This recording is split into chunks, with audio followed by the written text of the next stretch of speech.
বজরঙ্গি ভাইজানের মুন্নিকে নিশ্চয় মনে আছে। সালমান খান অভিনীত সেই সিনেমার মধ্যমণি ছিলেন এই ক্ষুদে তারকা মুন্নি, অর্থাৎ অভিনেত্রী হার্শালি মালহোত্রা।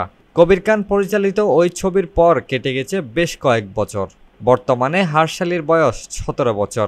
দেখতে দেখতে কেটেছে প্রায় 10 বছর। কিন্তু দর্শকের মনে মুন্নি বজরঙ্গীর মন মাতানো কেমিস্ট্রি আজও অক্ষুণ্ণ। বলিউডের বুকে যে কয়েকজন শিশু শিল্পী সকলের মন জয় করে নিয়েছেন, মুন্নি তাদেরই মধ্যে একজন। তবে জানেন কি, এই সিনেমায় অভিনয় করে সে মোট কত কোটি টাকা পেয়েছে?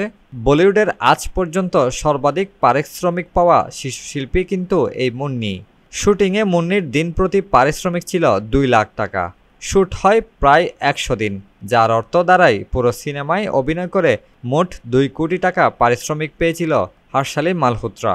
আজও অনুরাগীরা মুখিয়ে রয়েছে বজরঙ্গি ভাইজানের দ্বিতীয় পর্বের অপেক্ষায়, যেখানে আরও একবার তারা দেখতে চান সালমান মুন্নি জুটি।